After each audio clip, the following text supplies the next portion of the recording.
Welcome to the show any time. இன்னைக்கு நம்ம ஷோல எந்த படத்தை பத்தி பார்க்க போறோம்னா மிஸ்டர் எக்ஸ். ஒரு ஸ்பை த்ரில்லர் தான்.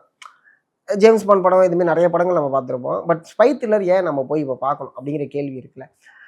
ஓகே, கொஞ்சம் த்ரில்லிங்கா அடுத்தடுத்த ட்விஸ்ட் அண்ட் டர்ன்ஸோட இருக்கும்பா, அதனால நம்ம போய் பார்க்கலாம்ப்பா அப்படின்னு உள்ள போனது தான் ஸ்பை த்ரில்லர் அந்த மிஸ்டர் எக்ஸ் படத்துக்கு.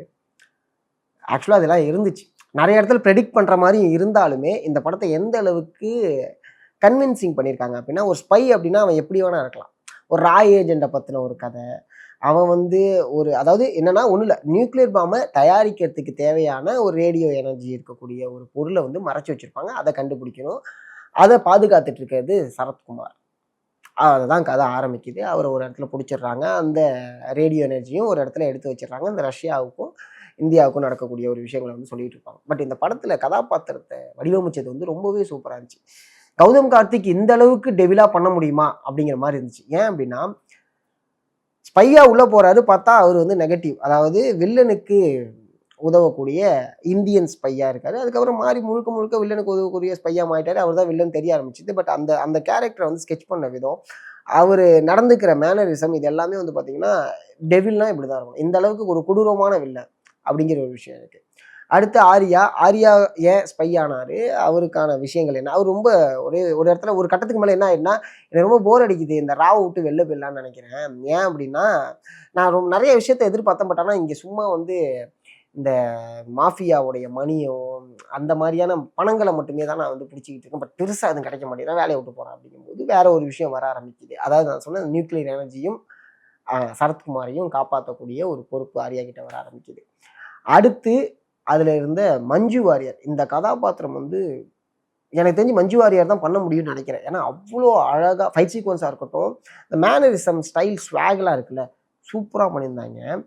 அப்படியே கட் பண்ணோம் அப்படின்னா, ஒரு ஸ்பை வாழ்க்கையில நிறைய விஷயங்கள் இருக்கும். அந்த ஆள் என்ன பண்றான் ஏது பண்றான்னு சொல்ல முடியாது. ராய் ஏஜென்டோட வாழ்க்கைன்னு வச்சுங்களேன், வீட்டில் சொல்ல முடியாது, காதலிக்கிட்ட சொல்ல முடியாது, மாட்டினாலும் வெளில வர முடியாது. இவ்வளோ விஷயங்களை உள்ள எடுக்கணும். இதெல்லாம் ரொம்ப அழகாக காமிச்சு படத்தில் எங்கெங்கெல்லாம் ட்விஸ்ட் அண்ட் டர்ன்ஸ் அப்படின்னு பார்த்தா, ஃபர்ஸ்ட் சரத்குமாரை வந்து ஐ மீன் காப்பாத்துக்காக போகக்கூடிய கௌதம் கார்த்திக் கட் பண்ணா சரத்குமாரை பிடிச்சி கொடுத்துட்றாரு. அவரு ஆன்டி இந்தியன்ஸ் பையா மாறிட்டார், ராய் ஏஜெண்டா மாறிட்டாரு. அதான் வில்லனுக்கு சப்போர்ட் பண்ண ஆரம்பிச்சாங்க. அடுத்து அத்துல்யா உள்ள வராங்க. அத்துல்யா வந்து ஆர்யாவோட தங்கச்சியா அறிமுகமாகறாங்க, பிரிஞ்சு போன தங்கச்சி. ஏன்னா ஆர்யாவும் அத்துல்யாவும் வந்து பார்த்தீங்கன்னா சரத்குமாருடைய பசங்க தான். ஒரு கட்டத்துக்கு மேலே சரத்குமார் வந்து விட்டுருவாங்க, அதாவது விட்டுட்டு போகக்கூடிய ஒரு சூழல் ஏற்படும். இவங்க தப்பி மாட்டிட்டு இருப்பாங்க.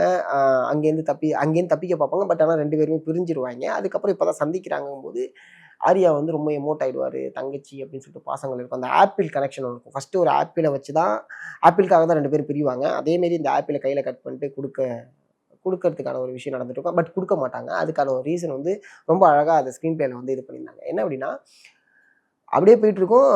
பார்த்தா அத்துல்யாவுமே நெகட்டிவ் கேரக்டரு, வில்லனுக்கு சப்போர்ட் பண்ணக்கூடியவங்க. அது ஆர்யா ஃபர்ஸ்டே கண்டுபிடிச்சிருப்பாரு அப்படிங்கிறத காமிக்கிற விதம் ரொம்ப அழகாக இருந்துச்சு. இந்த ஆப்பிளை கொடுத்துருந்தா தங்கச்சியாக கம்மியாக இருக்கும். பட் ஆப்பிளை கொடுக்காம அந்த ஆப்பிளோட கனெக்டிவிட்டியை அதை ரொம்ப அழகாக காமிச்சிட்டாங்க.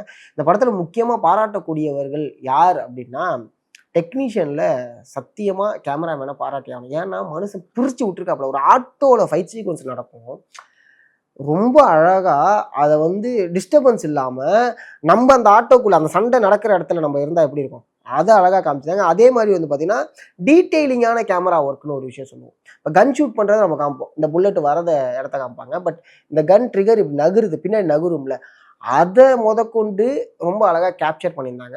அதெல்லாம் ரொம்ப எப்படி சொல்றது, அந்த ஸ்டென்ட் சீக்வன்ஸ்குள்ளேயே நம்ம இருக்கோம், அந்த சண்டை காட்சிக்குள்ளே நம்ம இருக்கிற மாதிரியான ஒரு விஷயத்தை கொடுத்து. அதேமாதிரி மஞ்சு வாரியர் கத்தியை பிடிச்சி அதை நகர்த்துற சிஜிக்கலாக இருந்தாலுமே அந்த இடத்த, அதாவது அந்த ஃபைட் சீக்வன்ஸ் ஹேண்டில் பண்ண விதத்தில் வந்து பார்த்தீங்கன்னா மிஸ்டர் எக்ஸ் வந்து பிரித்து விட்டுருக்காங்க. சீரியஸாக அந்த படமே ஓவராலாக இந்த fight sequence and twist and என்ன பண்ண போகிறாங்க, எப்படி இதை எண்ட் ஆஃப் த டே நம்மளுக்கு தெரிஞ்சிடும். இந்தியாவை காப்பாற்றிடுவாங்க, இந்த நியூக்ளியர் பாம்பை வெடிக்க, இது நம்மளுக்கு தெரிஞ்சுதான் உள்ளேயே போவோம். பட் அது எப்படி நடக்குது, அது ரொம்ப முக்கியம் இல்லை. எல்லாத்தையும் ஓகே, சரத்குமார் தான் மிஸ்டர் எக்ஸ்ன்னு தெரிஞ்சிருச்சு. ஆனால் இது எல்லாத்துக்கும் காரணம் சரத்குமார் அப்படின்னு கடைசியாக போட்டு உடைப்பாங்க. அதை ஆர்யா எப்படி கண்டுபிடிச்சாரு அப்படிங்கிறது ரொம்ப அழகாக. மஞ்சு வாரியரும் தேடி போவாங்க, இந்த இந்த வில்லன் கதாபாத்திரம் யார், அவர் முகம் எப்படி இருக்குது அப்படின்னு சொல்லிட்டு தேடி போகும்போது முருகர் ஃபோட்டோவை அந்த இடத்துல காமிப்பாங்க. மஞ்சு வாரியருக்கு ஷாக்கு. ஏன் அப்படின்னா, மஞ்சு வாரியரை ஹையர் பண்ணதே சரத்குமார் தான், ட்ரெயின் கொடுத்தது சரத்குமார் தான். ஆனால் அந்த சரத்குமார் தான் வந்து பார்த்தீங்கன்னா இந்த நியூக்ளியர் எனர்ஜியை வந்து எடுத்து வச்சுக்கிட்டு ஒரு மிகப்பெரிய சிண்டிகேட்டை உருவாக்கி இங்கே இந்தியாவை அழிக்கிறதுக்கும் உலக நாடுகளுக்கும் நிறைய பிஸ்னஸை பண்ணிட்டு இருப்பாங்க. ஒரு விஷயத்த நம்ம இங்கே புரிஞ்சுக்கலாம். ஒரு மனுஷன் எப்போ, ஏன்னா மிஸ்டர் எக்ஸ் அப்படிங்கிற ஒரு கதாபாத்திரம் வந்து பார்த்தீங்கன்னா, அந்த ராய் ஏஜென்ட்லேயே மிக சிறந்த ஒரு ஏஜென்ட் அவரு. அவரை பார்த்து எல்லாம் எப்படி சொல்றது? அப்பா!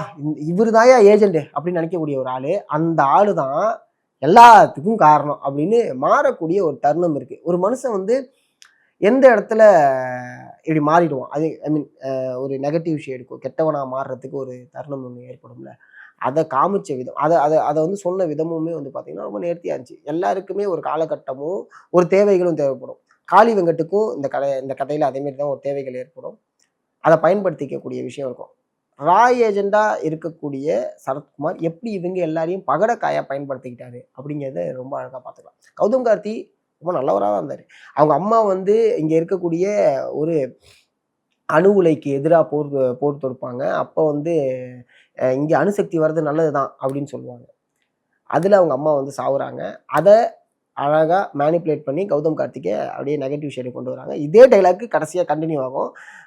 அதாவது இந்த அணு உலைய பாதுகாக்கக்கூடிய ஒருத்தவர்ட்ட வந்து இந்த இடத்த வச்சு வெடிக்க போறோம். "ஏய் இப்படிலாம் பண்ண முடியாதுடா, பண்ணா பெரிய ஆபத்துடா." "சார் என்ன சார் நீங்க தான் அணு உலை வந்தா இங்க நல்லதுன்னு சொன்னீங்க. இப்ப ஆபத்துங்கிறீங்க. Confuse பண்றீங்களே sir." அப்படிங்கிற மாரி ஒரு விஷயம் இருக்கும். இங்க மேனிபுலேட் பண்றதுக்கு ரொம்ப அழகா பயன்படுத்திக்கிட்டதா இருக்கட்டும். அதே மாதிரி வந்து பார்த்தீங்கன்னா, அத்துல்யாவ மேனிபுலேட் பண்ணியிருப்பாரு. மஞ்சு வாரியர வந்து பயன்படுத்தியிருப்பாரு. மேனிபுலேட் மஞ்சு வாரியர பயன்படுத்தி இந்த விஷயங்கள்லாம் நடக்கும். ஓவராலா படம் முழுக்க முடியிற வரைக்கும் இத எப்படி காப்பாத்த போறாங்க? எப்படி இந்த விஷயங்கள் நடக்க போகுது? இது ரொம்ப இன்ட்ரஸ்டிங்கா கொண்டு போயிருந்தாங்க. மிஸ்டர் எக்ஸ் 2 அப்படிங்கிறதுக்கு நம்ம வெயிட் பண்ணலாம். ஒர்த்தான ஒரு விஷயம் தான். ஏன்னா, சரத்குமார எப்படி அழிக்க போறாங்க? அதுக்கு என்னென்ன விஷயங்கள் நடக்கும்? ஏன்னா சரத்குமார் ஒரு பெரிய சிண்டிகேட். ஆரியா கண்டுபிடிச்சிட்டாரு. ஒரு விஷயம் ஒண்ணு இருக்கும். தேடி போறத விட தேடி வர வச்சுட்டேன். இதுக்கப்புறம் நம்ம என்ன பண்ணுமோ பண்ணிக்கலாம். இது சூப்பரா நடந்திருக்கும். அதான் சொன்னேன். ரொம்ப இன்ட்ரஸ்டிங்கா இந்த படத்த நீங்க வந்து பார்க்கலாம். சாரி, ரொம்ப இன்ட்ரஸ்டிங்கா ஒரு படம் பார்க்கலாம்னா, கண்டிப்பா மிஸ்டர் எக்ஸ வந்து தியேட்டர்ல பார்க்கலாம். ஓடிக்கிட்டு தான் இருக்கு. இது ஓடிடிக்கு வரதுக்கு முன்னாடி தியேட்டர்ல பார்த்தீங்கன்னா, ஒரு நல்ல இன்ட்ரஸ்டிங்கான ஒரு ஸ்பை த்ரில்லர் பார்த்த ஒரு எக்ஸ்பீரியன்ஸ் இருக்கும். கேமராமேனுக்கு ஒரு முக்கிய பாராட்டு. அதே மாதிரி எஃப்ஐஆர் பண்ண டைரக்டர் தான் வந்து இந்த படத்துக்குமே டைரக்டர் அப்படிங்கும்போது, ரொம்ப அழகா அத எடுத்து கொண்டு போயிருக்காரு. பார்ட் 2க்கு வெயிட் பண்ணி பார்ப்போம். இதே மாரி இன்னொரு படத்தோட உங்களுடன் சந்திக்கும் வரை உங்களிடமிருந்து விடைபெறுவது உங்கள் சதீஷ். நன்றி, வணக்கம்.